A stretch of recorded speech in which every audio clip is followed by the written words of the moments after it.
Salut la machine et j'espère que t'es au top. Aujourd'hui on va traiter une notion fondamentale, how to learn English, comment apprendre l'anglais. Et on va voir les 7 methods of success. Bon, je suis d'accord qu'il y a un petit accent, mais si t'as vraiment rien compris, c'est que cette vidéo elle est pour toi. Je vais être franc avec toi, des méthodes pour apprendre l'anglais, il y en a une infinité. Mais le plus dur dans toutes ces méthodes, c'est qu'on te demande à chaque fois, le plus important est une immersion totale, il faut s'entourer d'anglais. Et quand t'entends ce genre de truc, tu penses à ton pote. I am speak English, sir. Motherfuck you, baby. Même les représentants de la France. You can do what we want to do. Et t'as vite compris que s'entourer d'anglais, c'est pas en France que ça va se passer. Donc l'objectif de cette vidéo, c'est que je te donne 7 méthodes que tu pourras implémenter facilement et surtout sans changer tes habitudes. Commençons par les 3 premières. C'est vrai, ce qu'on recherche avant tout, c'est l'immersion totale. Mais on ne peut pas l'obtenir si on n'habite pas dans un pays anglophone. Donc là, c'est le moment où tu fais un passement de jambes pour fake ton immersion. Remarque à quel point t'es déjà en train d'apprendre l'anglais là. La première technique la plus simple, c'est si tu regardes soit des films, soit des séries ou bien même des mangas. Est-ce que c'est ton cas? Eh ben tu vas faire un changement très simple. Tu vas passer la langue en anglais. Quoi? Calme-toi, tu peux toujours le sous-titrer en français. L'objectif, encore une fois, on parle d'immersion. Qui dit immersion, ça veut dire que la langue, tu vas commencer à prendre le rythme.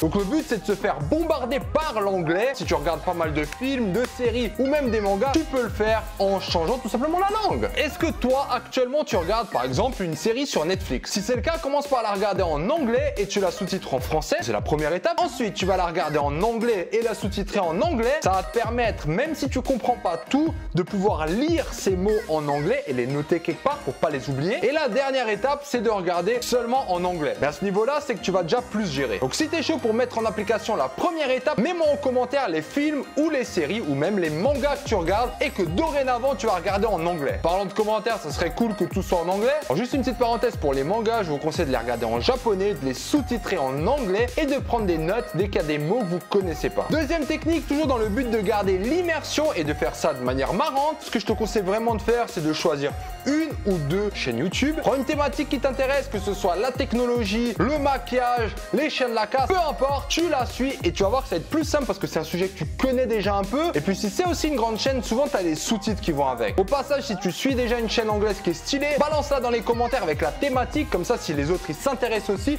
et ben ils ont directement une chaîne qui est stylée. Troisième technique d'immersion un peu plus avancée, ça touche cette fois-ci les musiques. On a tous eu ces musiques en anglais qu'on est là, on essaie de chanter, mais au final on capte juste que dalle.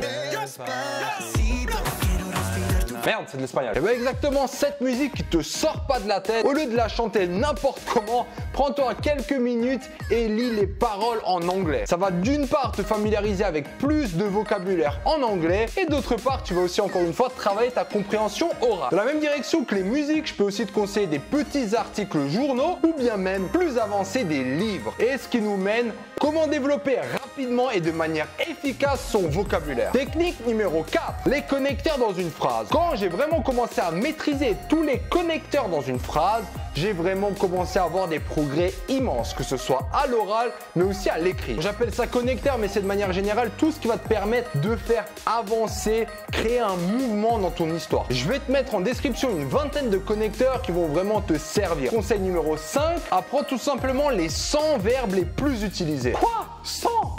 Bon, c'était pas tellement chaud, commence par les 50 premiers, mais peu importe. Dis-toi juste que dans une langue, de manière générale, tu n'utilises pas tellement de verbes. Je veux manger, je veux boire, je veux dormir, je veux manger, je veux m'amuser. Non. Donc que ce soit 50 ou 100, l'important c'est qu'ils soient fréquemment utilisés. Alors au cas où, je t'ai encore mis en description une petite liste des 50 ou 100 verbes les plus utilisés. Sixième technique, toujours dans le but d'avoir plus de vocabulaire, tu vas faire la même chose cette fois-ci avec les noms. 50 ou 100 noms les plus fréquents. Encore une fois, c'est dans la description. Faisons un premier récapitulatif. Tu as les 3 premiers points qui sont là pour l'immersion. Tu vas vraiment t'habituer au rythme de la langue. Tu vas commencer à capter des petits délires. Yes baby, I understand. I love you, I fuck you. Et ensuite de faire fonctionner la machine grâce à du vocabulaire. Et oublie pas le carnet où tu auras tout ton vocabulaire dedans. Et si t'es encore là, c'est que t'es chaud pour recevoir la technique numéro 7. I'm home. Abraham.